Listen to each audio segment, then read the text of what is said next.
Et salut! On se retrouve aujourd'hui pour vous présenter Granville, série de Brian Talbot, publiée chez Delirium, mon éditeur chouchou en ce moment, puisque c'est excellent tout ce qu'il publie, et les bouquins sont d'une grande beauté. Granville, c'est pas une nouveauté, pas du tout, c'est juste que je m'y suis mis en fait récemment. Voilà, ça faisait un moment que je voulais le faire. Chaque fois que j'en expédie un, je me dis ah là là, faut vraiment que je le lis Granville, ça a l'air génial. Et donc j'ai foncé dessus et oh là là, qu'est-ce que j'ai bien fait. C'est juste génial. Si vous aimez Sherlock Holmes, si vous aimez le steampunk, si vous aimez les uchronies, si vous aimez l'anthropomorphisme, eh bien c'est vraiment fait pour vous. Et juste si vous aimez un de ces trucs-là, genre si vous aimez pas du tout l'anthropomorphisme, vous pouvez aller dessus parce que franchement c'est une grande réussite. En fait, dans Granville, on se situe dans une uchronie, c'est-à-dire que Napoléon a conquis l'Angleterre, et l'Angleterre fait partie de l'Empire français. Et donc l'Empire français n'a jamais cessé d'exister. Mais quelques années auparavant, avant que le récit ne débute, l'Angleterre a repris son indépendance. Voilà, il y a des indépendantistes qui ont réussi à reprendre leur liberté, leur identité nationale, on va dire. Puisque voilà, quand Napoléon avait conquis l'Angleterre, eh bien tout le monde parlait français là-bas.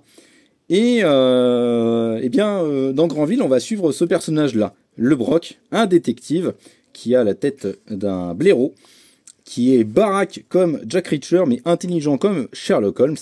Et puis, voilà, vous allez le suivre dans une enquête. Et alors, chaque tome, en fait, est individuel. C'est-à-dire que ça fonctionne comme dans Reckless, par exemple, de Ed Brubaker, si vous voyez un peu ce que je veux dire. C'est-à-dire qu'on a vraiment une aventure différente à chaque fois. Évidemment, vous allez avoir des éléments communs. C'est-à-dire que le Brock est un personnage qui va évoluer au fur et à mesure en fonction de ce qui lui arrive, puisqu'il se souvient entre les tomes de ce qui lui est arrivé. Donc forcément, il va y avoir des échos et des rappels qui sont faits face à ça. Mais ça n'empêche pas qu'on peut lire chaque tome individuellement. Ce serait quand même dommage. Donc ici, en fait, il va mener une enquête dans la ville de Granville, qui est la capitale de l'Empire, donc en fait Paris, qui est renommée à ce moment-là. Et donc il va mener une enquête qui pourra mettre au jour un complot. On est vraiment dans ce premier tome dans une ambiance assez classique Sherlock Holmes, c'est-à-dire que c'est vraiment une enquête, il utilise son esprit de déduction, il va se bagarrer, et il va il va découvrir la ville, on va découvrir l'univers avec lui. Donc toutes les dissensions qui peuvent exister en fait au niveau politique à l'intérieur de l'Empire. Et c'est vraiment une grande réussite. L'univers steampunk est vraiment juste incroyable. C'est d'une beauté complètement folle. Le Brock, c'est un personnage qui est assez jouissif à suivre. Parce que non seulement il est intelligent, il n'a pas la langue dans sa poche, donc il se permet des fois des commentaires qui sont très drôles. Et puis il est baraque, donc ça donne des scènes d'action assez folles dingues. Voilà, Brian Talbot, en fait, il a plein d'influences, il le dit clairement, parce que c'est aussi l'un des avantages dans l'édition de Delirium, c'est que vous avez énormément de bonus en fin de tome. Voilà, des crayonnés, un truc assez classique, mais surtout des explications de toutes les références qu'il a utilisées. Et ça va de trucs qui sont en fait en détail, en fond de toile, en fond de planche, pardon, qui font référence à des toiles d'artistes connus. Il vous explique aussi pourquoi est-ce qu'il a décidé de faire de Granville un récit anthropomorphiste. Toutes les références, voilà, dans les pages et dans les planches. Vraiment plein de trucs. Et c'est assez excellent en fait à découvrir parce qu'on plonge vraiment dans la création, dans les coulisses de la création du récit.